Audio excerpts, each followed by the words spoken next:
Nous bénissons le Seigneur, nous l'acclamons.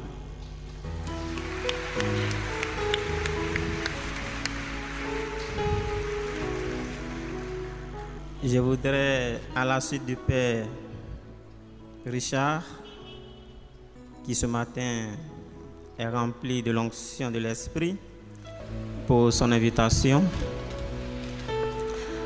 Alors, sans plus tarder, nous allons entrer dans le vif de notre enseignement.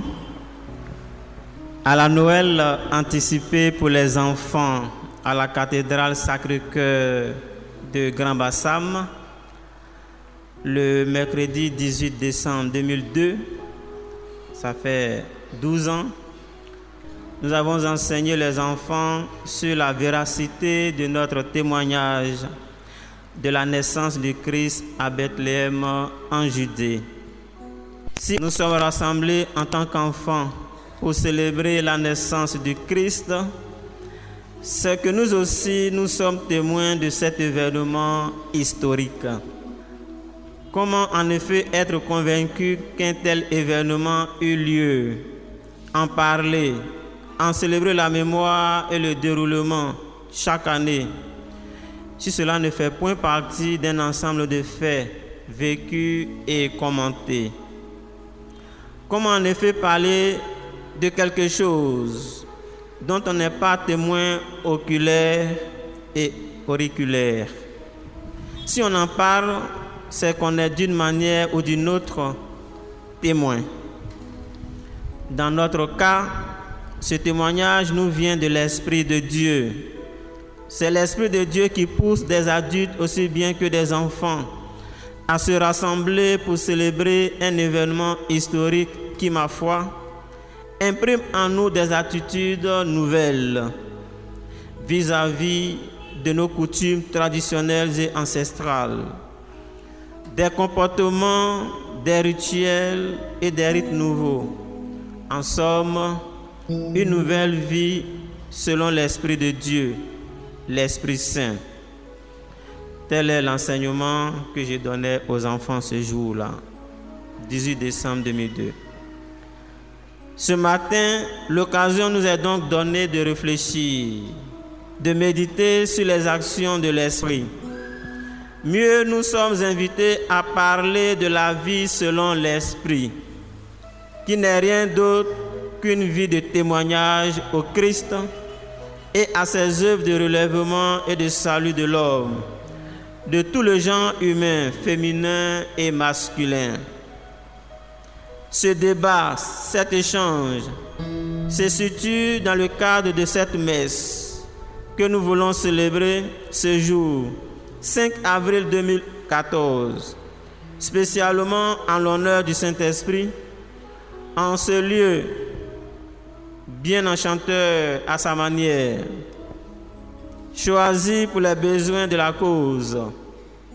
La présence d'un éminent curé, puissant homme de Dieu qui n'est plus à découvrir ni à présenter, mais dont nous devons bénéficier sûrement de la parole et de la prière pour la sanctification de nos âmes. J'ai nommé mon aîné et révérend Père Éric Norbert Abécan, que nous pouvons saluer en guise de remerciement pour son accueil par de chaudes acclamations.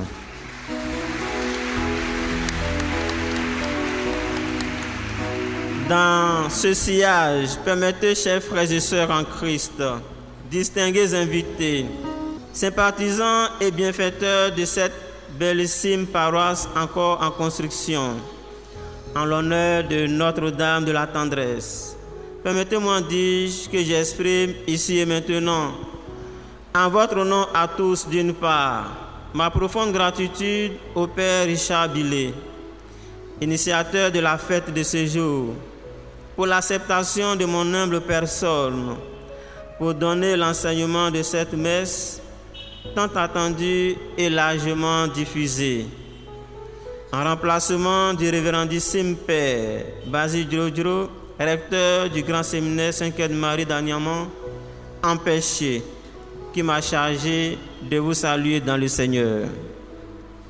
D'autre part, de réitérer nos remerciements, les sincères remerciements de nous tous ici présents, aux autorités ecclésiastiques en charge des lieux et à leurs vaillants collaborateurs, qui, nous le constatons, n'ont ménagé aucun effort physique et matériel, moral, spirituel et financier pour préparer ces lieux et nous réserver un accueil des plus fraternels par le Christ dans l'Esprit Saint. Eux, par l'organisation de cette journée, et nous, par notre présence effective, constituons depuis le début de cette rencontre un témoignage précis de vie et d'amour, comme le souhaite et l'entend l'Esprit Saint. Cette rencontre témoigne et en ajoute à la liste des événements marquant la présence du Saint-Esprit à l'œuvre dans notre monde, depuis la Pentecôte des temps apostoliques et de l'Évangile jusqu'à nos jours.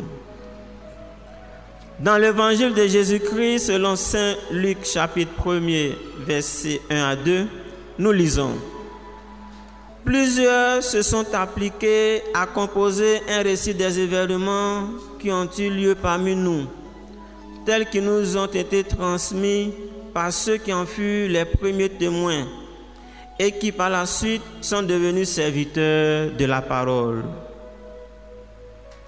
En Actes, chapitre 1er, versets 1 à 2, le même Luc peut encore écrire: Cher Théophile, dans une première partie, j'ai parlé de tout ce que Jésus avait commencé de faire et d'enseigner.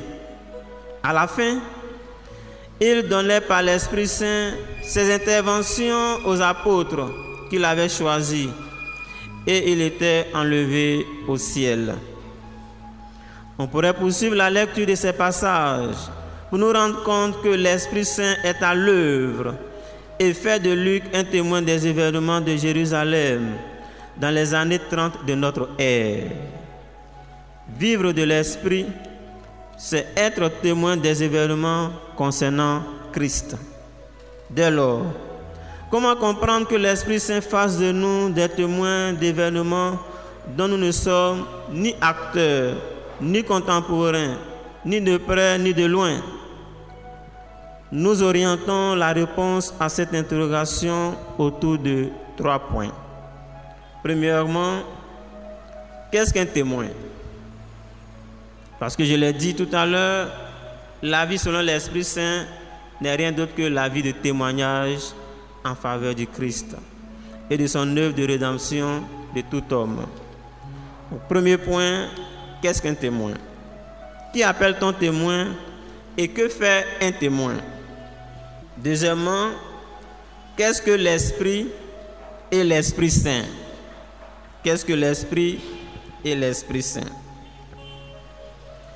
Enfin, troisièmement, comment arrive-t-on au témoignage de l'Esprit, à la vie selon l'Esprit? Alors, je rappelle que le thème de notre causerie, c'est la vie selon l'Esprit. Mieux encore, l'Esprit Saint fait de nous des témoins. Témoins des événements concernant Jésus-Christ. Premier point, qu'est-ce qu'un témoin? Un témoin est quelqu'un qui voit la vue, qui entend quelque chose, l'ouïe, et qui éventuellement peut rapporter la transmission ou la retransmission. Voir, entendre et dire sont les caractéristiques de tout témoin authentique. Lorsque j'étais petit écolier dans la maison de mon père, je m'étais toujours laissé fasciner par un tableau qui pendait sur un mur de la salle de séjour. Il y avait 3 singes juste à poser, dont l'un avait les mains posées sur les yeux, comme ça. Le second, les mains collées aux oreilles, comme ça. Et le dernier, c'est-à-dire le troisième, les mains renfermant la bouche, comme ça. Est-ce que nous avons bien vu? Je pense que les anciens parmi nous connaissent ce tableau. En légende, il était écrit une phrase que je me plaisais à lire avec mon maigre niveau de cours préparatoires et élémentaires, CP1, CE1, sans y comprendre grande chose. Cette phrase, la voici. Pour mieux vivre, ne rien voir, ne rien entendre et ne rien dire. Pour mieux vivre, ne rien voir, ne rien entendre et ne rien dire. En somme, ne pas avoir problème avec quelqu'un. Voilà, je suis témoin de ce décor de la maison familiale il y a plus d'une trentaine d'années. Je suis un coro. Une fois grand et aujourd'hui encore, j'ai compris et je sais que cette phrase est un adage.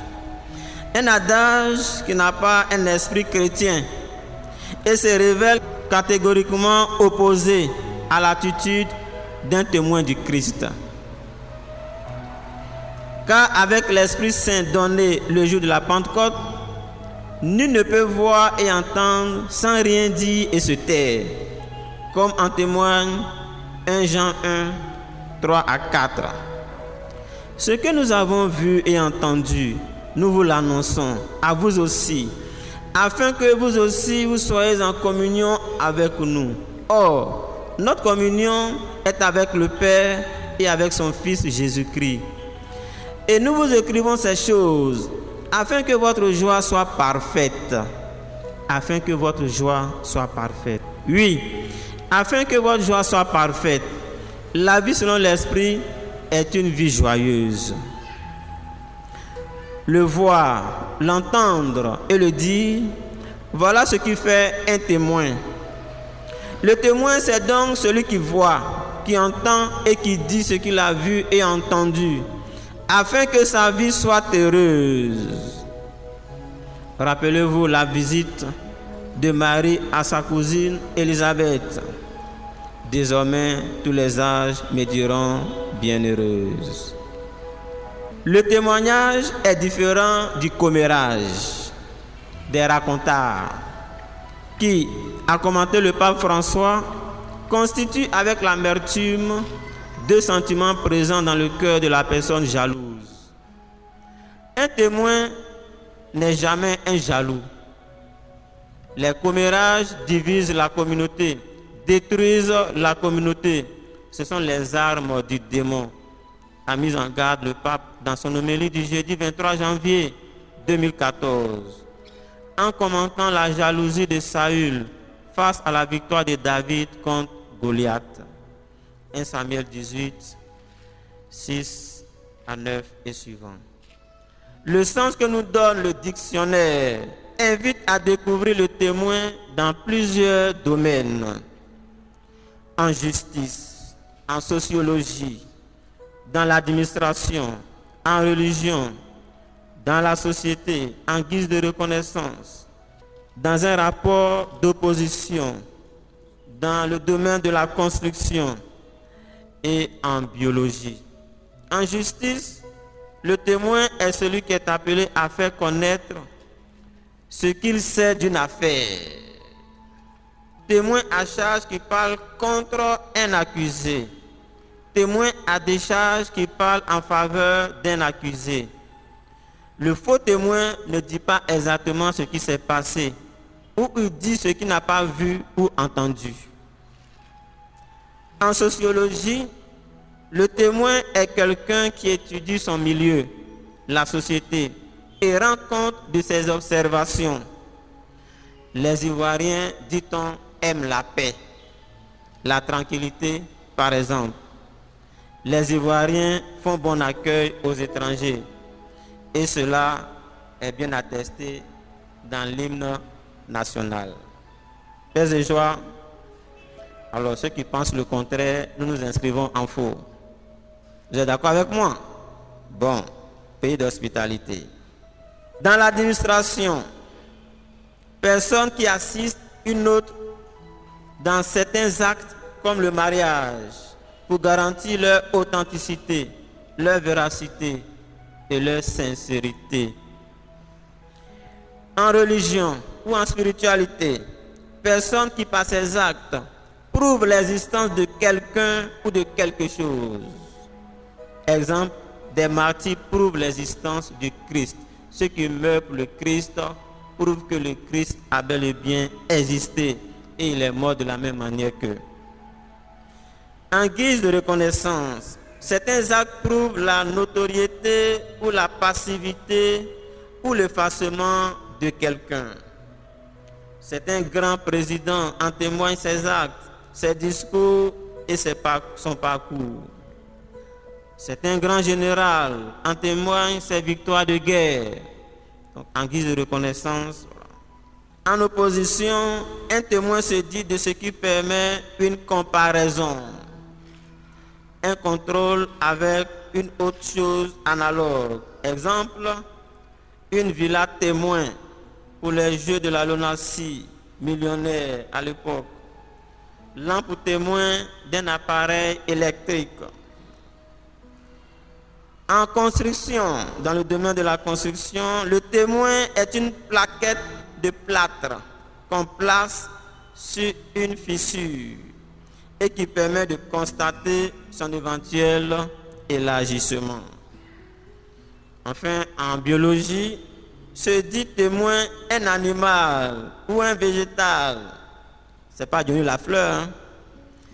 Un animal ou un végétal sur lequel on n'a pas fait et que l'on compare à celui ayant servi de cobaye, sur lequel on n'a rien fait et que l'on compare à celui ayant servi de cobaye.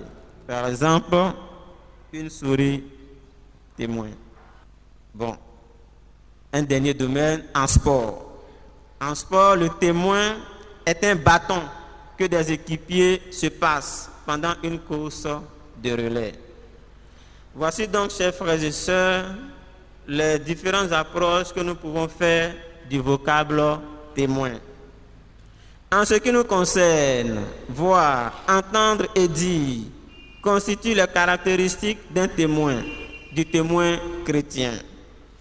Fort de cela, nous allons découvrir de plus près l'Esprit.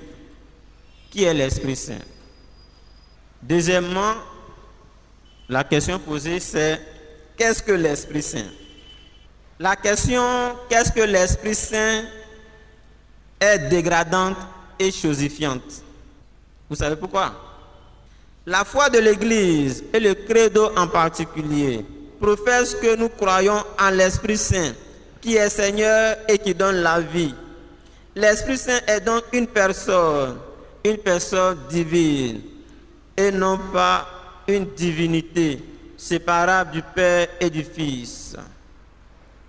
Avec le Père et le Fils, il reçoit même adoration et même gloire. Il a parlé par les prophètes. Dans les temps qui sont les derniers, il a été envoyé d'auprès du Père au nom du Fils, aux apôtres, pour que mus par lui, ceux-ci témoignent partout et toujours de tout ce que le Fils leur a appris. La question juste et honorable serait donc: qui est l'Esprit Saint? Au commencement, Dieu créa le ciel et la terre, et l'Esprit de Dieu planait au-dessus des eaux. Genèse 1, 2, 1 à 2. Dans l'Ancien Testament, le mot esprit désigne plusieurs réalités. D'abord, le mot hébreu, roi, traduit en français par souffle, qui est une première réalité de l'esprit. Le mot hébreu roi, R-U-A-H, traduit en français par souffle, désigne l'esprit. Le mot vent, le vent, également comporte un mystère. Un mystère. Il désigne tantôt une violence irrésistible. Le vent désigne tantôt une brise légère. Le vent désigne tantôt une force qui dessèche le sol. Le vent désigne tantôt une force qui répand sur le sol l'eau et féconde la terre. La roue est donc une force agissante. Ensuite, le mot esprit désigne la respiration. De même que le vent agite la nature créée, soulève, secoue et féconde le sol, de même la respiration soulève et anime le corps humain. De même que le vent est créé par Dieu, de même le souffle, respiration ou respiratoire, provient de Dieu et retourne à Dieu dès que le corps s'éteint avec la mort.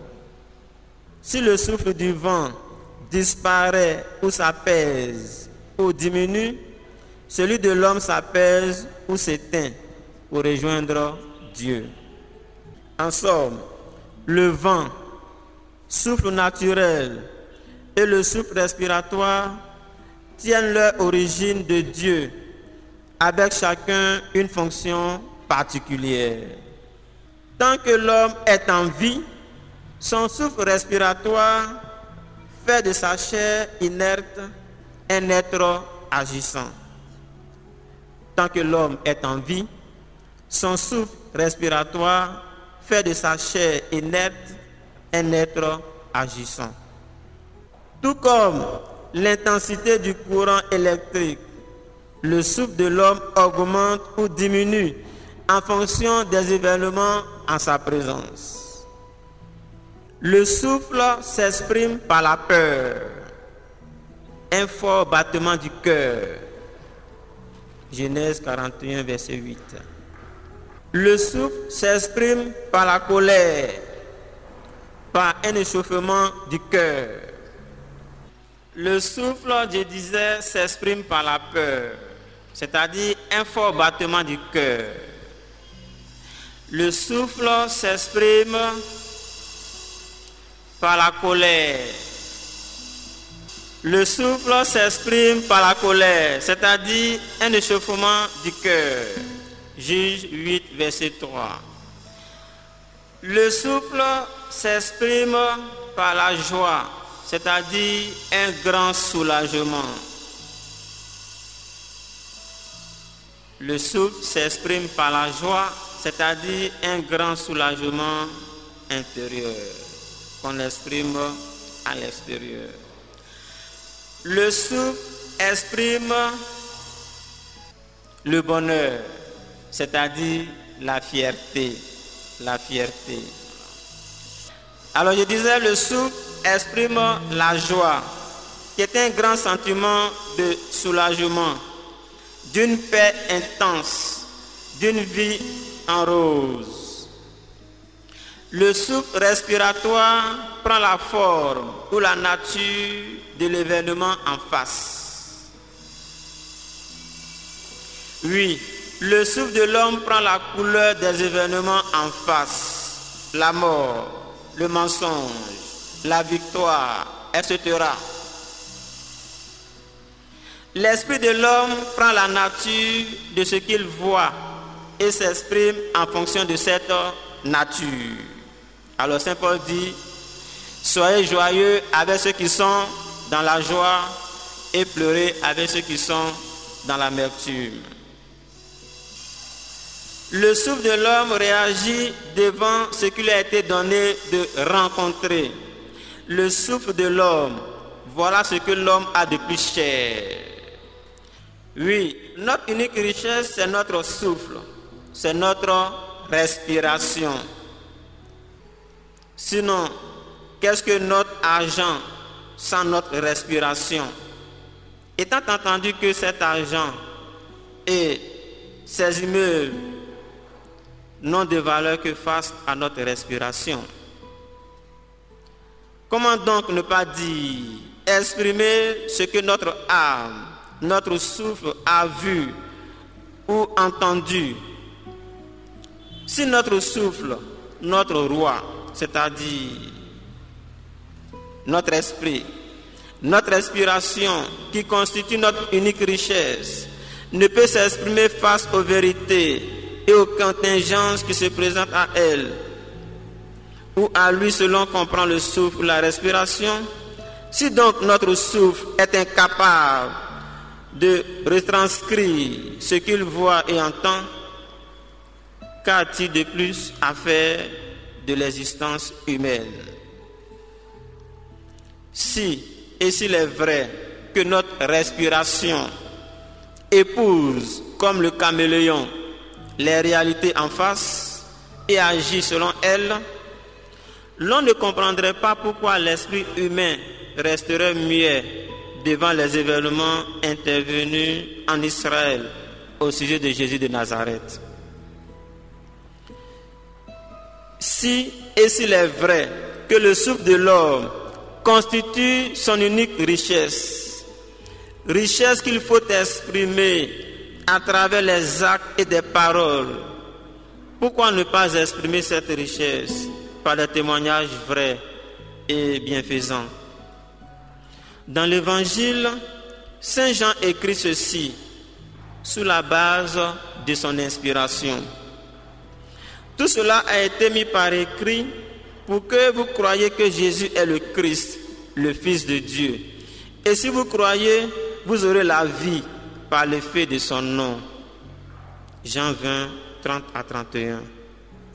Si vous croyez, nous dit l'apôtre, c'est-à-dire si votre souffle épouse cette réalité vivante, si votre respiration prend la couleur du Christ vivant, vous aurez tout simplement la vie en vous, la vie qui ne finit pas. Mais en remontant un peu cette péricope de l'Évangile, nous découvrons une scène d'une grande ténacité, un fait qui ne saurait laisser notre âme et notre souffle dans l'indifférence. Lisons ensemble Jean chapitre 20, versets 19 à 29. Jean 20, 19 à 29. Le soir de ce même jour qui était le premier de la semaine, alors que par crainte des Juifs, les portes de la maison où se trouvaient les disciples étaient verrouillées, Jésus vint et il se tint au milieu d'eux et il leur dit: la paix soit avec vous. Tout en parlant, il leur montra ses mains et son côté. En voyant le Seigneur, les disciples furent tous à la joie. Alors, à nouveau, Jésus leur dit: la paix soit avec vous. Comme le Père m'a envoyé, à mon tour, je vous envoie. Ayant ainsi parlé, il souffla sur eux et leur dit: recevez l'Esprit Saint. Ceux à qui vous remettrez les péchés, ils leur seront remis. Ceux à qui vous les retiendrez, ils leur seront retenus. Cependant, Thomas, l'un des 12, celui qu'on appelle Didyme, n'était pas avec eux lorsque Jésus vint. Les autres disciples lui dirent donc: nous avons vu le Seigneur. Mais il leur répondit: si je ne vois pas dans ses mains la marque des clous, si je n'enfonce pas mon doigt à la place des clous, et si je n'enfonce pas ma main dans son côté, je ne croirai pas. Or, 8 jours plus tard, les disciples étaient à nouveau réunis dans la maison et Thomas était avec eux. Jésus vint, toutes portes verrouillées. Il se tint au milieu d'eux et leur dit: la paix soit avec vous. Ensuite, il dit à Thomas: avance ton doigt ici et regarde mes mains. Avance ta main et enfonce-la dans mon côté. Cesse d'être incrédule et deviens un homme de foi. Thomas lui répondit: mon Seigneur et mon Dieu. Jésus lui dit: parce que tu m'as vu, tu as cru. Bienheureux ceux qui, sans avoir vu, ont cru. Bienheureux êtes-vous qui n'avez pas vu, mais qui croyez. Paix et joie. Paix et joie. Ou bien vous n'êtes pas content. Voilà, je vous proclame bienheureux avant même votre béatification, parce que vous croyez en Jésus.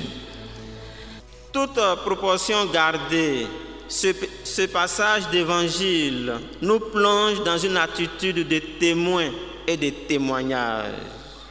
En lisant ces lignes, notre âme devrait se réjouir et affirmer: vraiment, je ne cesserai de croire, car mes yeux ont vu ce que je n'ai pas vu, et mon cœur est en paix, car ce témoignage ne me laisse nullement indifférent. Mieux, j'aurais voulu être de la partie, mais ce n'est pas grave, car déjà mon âme est en joie, et je voudrais que cette joie soit tellement partagée que je l'exprime à travers le témoignage de ma vie. Cette grande animation qui envahit notre cœur devant la réaction de Thomas nous amène à aborder le troisième point. Pour ne tirer qu'une conclusion: vivre selon l'Esprit et témoigner du Christ tous les jours de ma vie. Mais comment y parvenir? Avant de prendre le dernier point, nous allons demander au cœur de nous donner un peu de souffle de l'Esprit.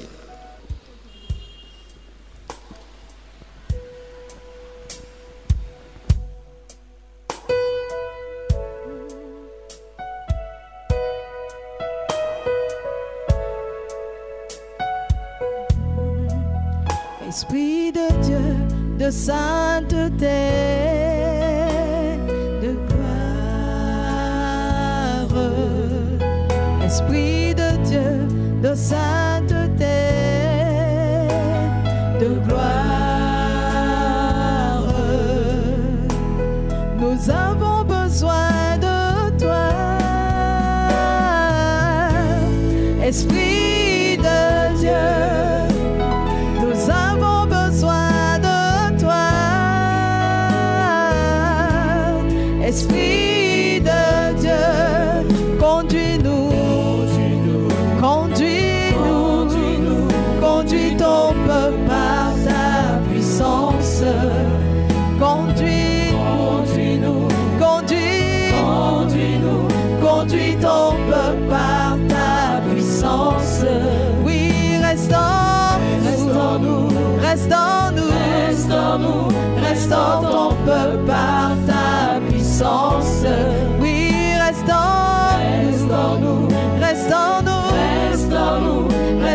ton peuple par ta puissance. Dirige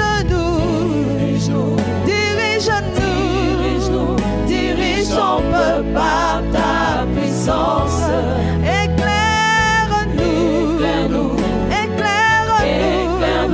Éclaire ton peuple par ta puissance. Nous avons besoin de toi, Esprit de Dieu. Nous avons besoin de toi, Esprit de Dieu. Oui, conduis-nous, conduis ton peuple par ta puissance. Oh, conduis-nous, conduis ton peuple par ta puissance. Oui, dirige ton peuple par ta puissance.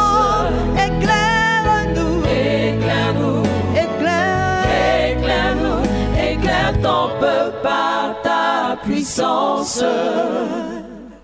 Merci. Alors, comment arriver au témoignage de l'Esprit? Chers frères et sœurs, la réponse est toute simple. Et Jésus lui-même nous en donne des exemples épatants. Nul n'allume une lampe pour la mettre sous le boisseau. On la met sur un lampadaire et elle donne sa lumière à toute la maison. Que votre lumière de même brille devant les hommes, qu'ils voient vos bonnes œuvres et qu'ils rendent gloire à notre Père qui est dans les cieux. Matthieu 5, 13 et suivant. Nul n'allume une lampe pour la mettre sous le boisseau. On la met sur un lampadaire. Elle donne sa lumière à toute la maison. Que votre lumière de même brille devant les hommes, qu'ils voient vos bonnes œuvres et qu'ils rendent gloire à notre Père qui est dans les cieux. Saint Paul dira de son côté, « Malheur à moi si je n'annonce pas l'Évangile. » C'est une tâche qui s'impose à celui qui a vu et entendu. Il ne peut se taire ni dissimuler la vérité. Thomas a vu et pour toute réponse, il a dit, « Mon Seigneur et mon Dieu. » Le Christ est la lumière du monde. Et vous qui avez rencontré le Christ, vous êtes devenus à votre tour cette lumière du monde. Car rappelez-vous que notre esprit, notre respiration prend la couleur des réalités qui se présentent en face. C'est vous qui êtes la lumière du monde, proclame Jésus. Et il ajoute, comment cacher une ville bâtie au sommet de la montagne? Personne n'allume donc une lampe pour la mettre sous une table. Au contraire, on la place sur son support, d'où elle éclaire tous ceux qui sont dans la maison. C'est ainsi que votre lumière doit briller devant les hommes. Et ceci a un objectif, termine Jésus, afin qu'ils voient le bien que vous faites et qu'ils louent votre Père qui est dans les cieux. L'Esprit, celui qui nous vient de Dieu et qui retourne au même Dieu, ne peut cacher la vérité, la camoufler ou l'étouffer. Il la révèle, cette vérité, et fait corps avec elle. C'est pourquoi Saint Paul peut fièrement s'exclamer, « Ma vie à moi, c'est le Christ. » Ou encore, « Pour moi, vivre, c'est le Christ, et mourir est un gain. » Jamais une perte. Car pour ceux qui meurent en croyant en lui, la vie n'est pas détruite, elle est transformée. Nous révèle la première préface de la messe des défunts. Tel est le témoignage de l'Esprit Saint en nous. Bien souvent, des personnes qui vivent sous l'emprise de l'Esprit, on les traite de saints, n'est-ce pas? Ils jouent les saints ou ils jouent les anges, ou ils jouent la Vierge Marie, elle joue la Vierge Marie. Bon, il ne faut pas répondre aux provocations, vous êtes sur la bonne voie. En acte 2, l'esprit de la Pentecôte s'empare des apôtres et ils ne pouvaient se taire et s'asseoir encore longtemps au cénacle. La force du ressuscité, comme le vent de l'ouragan, les propulsait hors de la chambre haute pour proclamer tous ce qu'ils avaient vu et emmagasiné depuis 3 ans et plus proche encore depuis 50 jours après la résurrection du Christ. Ils ne pouvaient étouffer l'Esprit Saint qui les souleva, les poussa et les exposa dans la foi aussi bien à la moquerie des incrédules qu'à la persécution et à la mort par les chefs des prêtres. Frères et sœurs, si nous avons encore notre respiration, notre souffle, celui avec lequel nous sommes venus en ce monde et ici même ce matin, si nous disposons encore de cet esprit divin, rien et rien ne peut nous empêcher de dire ce que les apôtres ont vu et que nous ont transmis par écrit et que nous avons lu, entendu, ou entendu lire. Nous ne pouvons pas nous taire. C'est un esprit et il ne peut s'étouffer éternellement. Il finit par exploser et à témoigner de Dieu. N'est-ce pas là l'œuvre en nous de l'Esprit Saint, la vie selon l'Esprit, de marcher jusqu'ici, se déplacer et se déporter en ce lieu dédié à la tendresse de notre Mère du ciel, pour exprimer notre rencontre avec l'Emmanuel, le Dieu avec nous. Comment cacher un Dieu qui est avec nous? Dieu, personne ne peut le cacher du revers de sa main. C'est pourquoi nous l'exaltons, nous le louons et nous dansons pour lui depuis ce matin. Nous le révélons aux hommes nous le découvrons aux autres. Dieu, personne ne l'a jamais vu, sinon le Fils unique. Et le Fils le révèle à qui il veut, à chacun d'entre nous. Que dire encore ou que retenir pour cette journée? Ce sera notre conclusion. En conclusion, le thème de notre causerie est bien la vie selon l'Esprit Saint.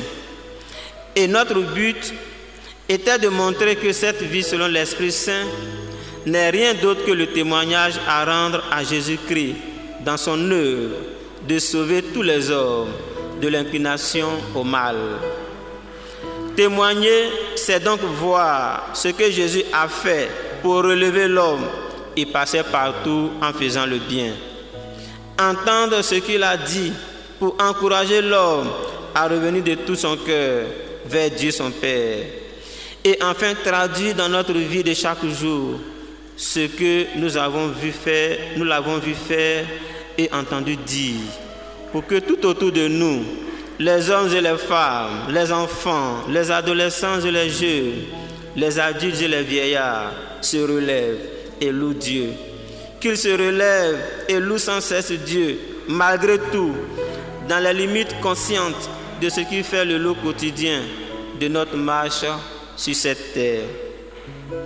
Frères et sœurs, honorables invités, amoureux de Dieu, passionnés du Christ, fils et filles bien-aimés de l'humanité sauvée, enfants chéris de Notre-Dame de la tendresse, que notre présence ici ne soit pas une promenade en plus, une vaine curiosité ou un suivisme.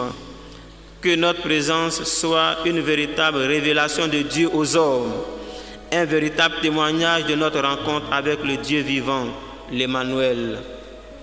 Il ne peut exister de faux témoins parmi nous, mais il peut exister des témoins qui s'égarent du chemin, qui se plaisent de temps en temps à placer la lampe sous le boisseau.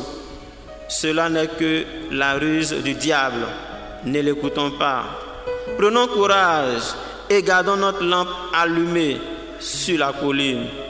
Demeurons constants dans notre marche, dans nos attitudes de prière. Ne restons pas longtemps hors du chemin, de sorte à ne plus le retrouver. Gardons la lampe de la foi allumée et faisons cette prière du roi David au sujet de l'Emmanuel. Je garde toujours le Seigneur devant mes yeux. S'il se tient à ma droite, qui pourra m'ébranler? J'en ai le cœur joyeux, ma lampe le chante, même ma chair en éprouve sécurité. Car tu ne donneras pas mon âme au royaume des morts. Tu ne voudras pas pour ton fidèle l'expérience de la corruption.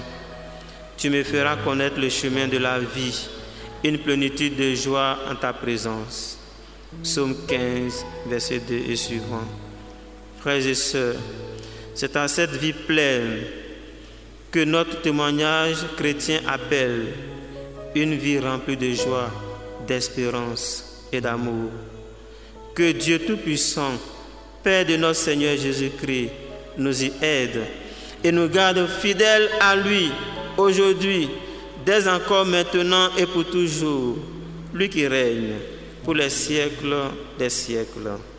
Amen.